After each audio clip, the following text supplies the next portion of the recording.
എല്ലാവർക്കും നമസ്തേ. Happy be ഹാപ്പിയുടെ പുതിയൊരു വീഡിയോയിലേക്ക് സുസ്വാഗതം. വയനാട്ട് കുലവൻ എന്ന തെയ്യത്തെക്കുറിച്ചാണ് ഈ വീഡിയോ. ഉത്തര മലബാറിലെ തീയ സമുദായക്കാരുടെ പ്രധാന ആരാധനാമൂർത്തിയും ആദി ദേവനുമാണ് വയനാട്ട് കുലവൻ തെയ്യം. എങ്കിലും ഈ തെയ്യത്തിന് നായർ നമ്പ്യാർ തറവാടുകളിൽ സ്ഥാനങ്ങളും കോട്ടങ്ങളും ഉണ്ട്. പരമ്പരാഗതമായി വണ്ണാൻ സമുദായത്തിൽപ്പെട്ട ആളുകളാണ് ഈ തെയ്യം കെട്ടാറുള്ളത്. ഈ തെയ്യത്തിന് തോറ്റം, വെള്ളാട്ടം, തെയ്യം എന്നിങ്ങനെ 3 ഭാഗങ്ങളുണ്ടാകും. ഈ തെയ്യം പ്രസാദമായി കമുങ്ങിൻ അഥവാ കമുകിൻ പൂവാണ് നൽകുക. വയനാട്ട് കുലവൻ്റെ മറ്റൊരു പേരാണ് തൊണ്ടച്ചൻ. തീയ സമുദായത്തിൽപ്പെട്ടവർ ഈ തെയ്യത്തെ തൊണ്ടച്ചൻ തെയ്യമെന്നും വിളിക്കുന്നു. തൊണ്ടച്ചൻ എന്നാൽ ഏറ്റവും മുതിർന്ന ആൾ എന്നാണ് അർത്ഥം. കാവുകളേക്കാൾ തറവാടുകളിലാണ് ഈ തെയ്യം കൂടുതലായും കെട്ടിയാടുന്നത്. കണ്ണ് കാണാത്ത വൃദ്ധരൂപിയായ ഈ തെയ്യം വിളിച്ചാൽ വിളിപ്പുറത്തെത്തുമെന്ന ദൈവമാണ് എന്നാണ് വിശ്വാസം. പതിഞ്ഞ താളത്തോടെ പതുക്കെയുള്ള ഈ ദേവന്റെ നൃത്തച്ചുവടുകൾ കാണേണ്ടത് തന്നെയാണ്. പരമശിവൻ സ്വന്തം ജട പറിച്ചു തൻ്റെ ഇടത്തെ തുടയിൽ അടിച്ചപ്പോൾ ഉണ്ടായ മകനാണ് വയനാട്ട് കുലവനെന്നും, അതല്ല ഇടത്തെ തുട പൊട്ടിത്തെറിച്ചു വന്ന മകനാണ് വയനാട്ട് കുലവനെന്നും പറയപ്പെടുന്നു. വയനാട്ട് കുലവൻ്റെ ഉൽപ്പത്തി നിങ്ങൾക്കറിയണോ?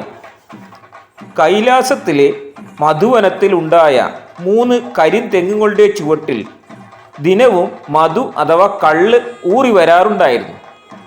വേടരൂപം ധരിച്ച പരമശിവൻ വേട്ടയ്ക്കായി കാട്ടിലെത്തിയപ്പോൾ ഇത് കാണുകയും മധു കുടിച്ച് മത്തവിലാസം ശിവഭ്രാന്താടുകയും പാർവതീദേവി ഭയപ്പെട്ടോടുകയും ചെയ്തു അത്രേ.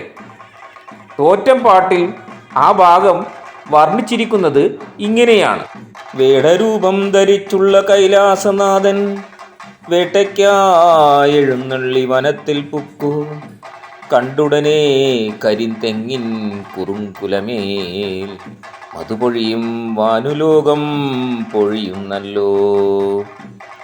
അത് കണ്ട് പരമശിവൻ അടുത്തു ചെന്ന് മധു കുടിച്ചു മത്തവിലാസം ശിവഭ്രാന്താടി, അത് കണ്ടിട്ട് അജലവകൾ ഭയപ്പെട്ടോടി. ദിനവും മദ്യലഹരിയിലെത്തുന്ന പരമശിവന് ഇതെവിടെ നിന്ന് ലഭിക്കുന്നു എന്നറിയാൻ പാർവതി അന്വേഷണം തുടങ്ങി. കൈലാസത്തിനടുത്തുള്ള മധുവനത്തിൽ നിന്നാണ് ദേവൻ കുടിക്കുന്നതെന്ന് ദേവി മനസ്സിലാക്കി. ഇത് തടയണമെന്ന് ദേവി മനസ്സിലുറപ്പിച്ചു.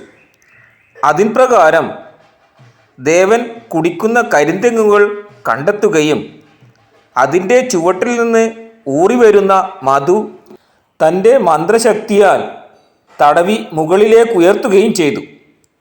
എന്നാൽ പിറ്റേ ദിവസം മധു കുടിക്കാൻ വന്ന ശിവന് മധു തെങ്ങിൻ മുകളിലെത്തിയതായാണ് കാണാൻ കഴിഞ്ഞത്. ഇതിൽ കുപിതനായ പരമശിവൻ തൻ്റെ ജട കൊണ്ട് ഇടത്തെ തുടമേൽ തല്ലുകയും അപ്പോൾ ദിവ്യനായ ഒരു മകൻ ഉണ്ടാവുകയും ചെയ്തു. തെങ്ങിൽ നിന്ന് മധു എടുക്കുന്ന ജോലിക്കായി അവനെ നിയോഗിക്കുകയും ചെയ്തു. പതിവായി മധു ശേഖരിക്കുന്ന ദിവ്യനും മധുപാനം ആരംഭിച്ചു. ഇതറിഞ്ഞ പരമശിവൻ കദളീവനത്തിൽ നായാടരുതെന്നും അവിടുത്തെ മധു കുടിക്കരുതെന്നും വിലക്കി. എന്നാൽ വിലക്ക് വകവയ്ക്കാതെ കദളീവനത്തിൽ നായാടുകയും മധുകുംഭം തുടരുകയും ചെയ്ത ദിവ്യൻ ശിവകോപത്തിനിരയായി. അവൻ്റെ കണ്ണുകൾ പൊട്ടി അവൻ മധുകുംഭത്തിൽ വീണു. മാപ്പിരന്ന മകന് പൊയ്ക്കണ്ണ്, മുളൻചൂട്ട്, മുളയമ്പ്, മുളവില്ല് എന്നിവ നൽകി അനുഗ്രഹിച്ച് ഭൂമിയിലേക്ക് അയച്ചു. എന്നാൽ ചൂട്ടുപുകഞ്ഞ് കണ്ണ് കാണാതായപ്പോൾ പൊയ്ക്കണ്ണ്, വിത്തുപാത്രം, മുളൻചൂട്ട് എന്നിവ ദിവ്യൻ ദൂരേക്ക് വലിച്ചെറിഞ്ഞു കളഞ്ഞു. അവ ചെന്ന് വീണത് വയനാട്ടിലെ ആദിപറമ്പൻ കണ്ണൻ്റെ പടിഞ്ഞാറ്റയിലാണത്രേ. കണ്ണും ചൂട്ടും തുള്ളുന്നത് കണ്ട് പേടിച്ച കണ്ണനോട് ഇവ രണ്ടും എടുത്ത് അകത്ത് വെച്ചുകൊള്ളാൻ മഹാദേവൻ ദർശനം നൽകി പറഞ്ഞുവത്രേ. ദിവ്യൻ വയനാട്ടിൽ എത്തിച്ചേർന്നതുകൊണ്ട് വയനാട്ട് കുലവൻ എന്നറിയപ്പെടാൻ തുടങ്ങി. Namaste. Please share, like and comment. Thanks a lot for watching.